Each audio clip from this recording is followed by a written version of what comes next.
Miss হবে না আপনার পছন্দের টিভি শো। দেখুন জি5 অ্যাপে একদম ফ্রি। আজকে সপরিবার সন্ধেবেলা আমাদের বাড়িতে আপনারা আসবেন। আপনাদের বাড়িতে? কেন দাদা? মেয়ের বউ ভাত, আপনারা আসবেন না?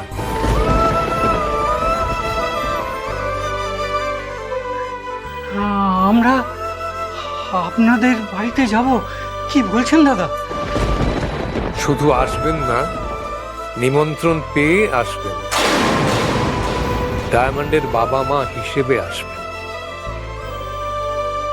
তবে বড় করে কিছু হচ্ছে না, কিন্তু যেটুকু আয়োজন করা হয়েছে তাতে আপনাদের কিন্তু আসতেই হবে। রাখছি তাহলে। হ্যাঁ দাদা, নমস্কার। ধন্যবাদ।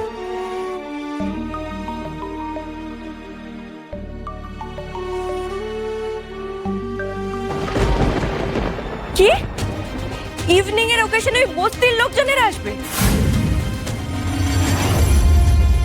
না না, আমি তাহলে কিছুতেই থাকবো না।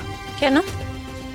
কেন মানে নীলের অফিস কালিগরা এই বাড়িতে আগেও এসেছে, আর অনিতা ওদেরকে খাবার সার্ভ করেছে। ওরা জানে, ওরা অনিতাকে খুব ভালো করে চেনে। ওরা এটাও জানে যে অনিতা আমার বাড়িতে কাজ করে।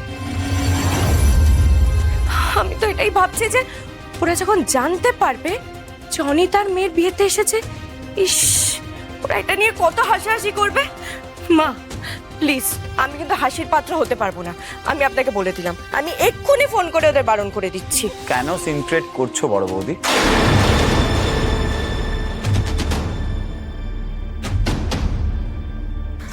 বর্তমান সিচুয়েশনটাকে মানতে শেখো, তা না হলে তোমারই লস।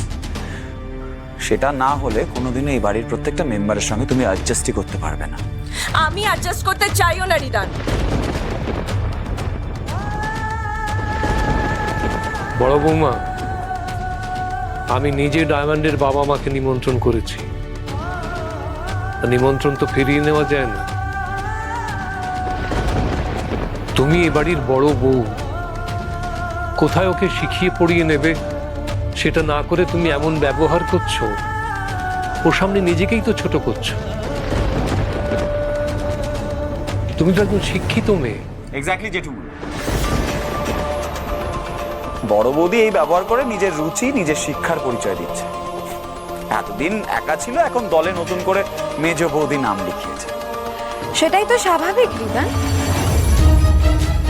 শিক্ষিত মানুষেই তো দল হয়, বন্ধুত্ব হয়, তাই না? তুমি বরং একটা কাজ করো, তোমার এই বউকে একটু শিক্ষিত করে তোলার চেষ্টা করো, যাতে আমাদের দলে যোগ দিতে পারে।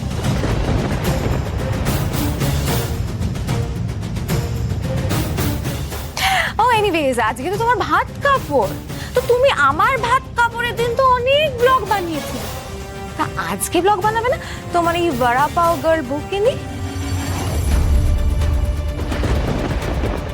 ও নাকি ওকে নিয়ে ব্লগ বানালে খুব একটা ভিউজ, খুব একটা রিচ পাওয়া যাবে না, তাই না? ও সো স্যাড। আসলে কি বলো তো রিদান, তোমার এই বউয়ের মধ্যে না কিচ্ছু নেই। জি5 ডাউনলোড করুন আর সব এপিসোড দেখুন একদম ফ্রি।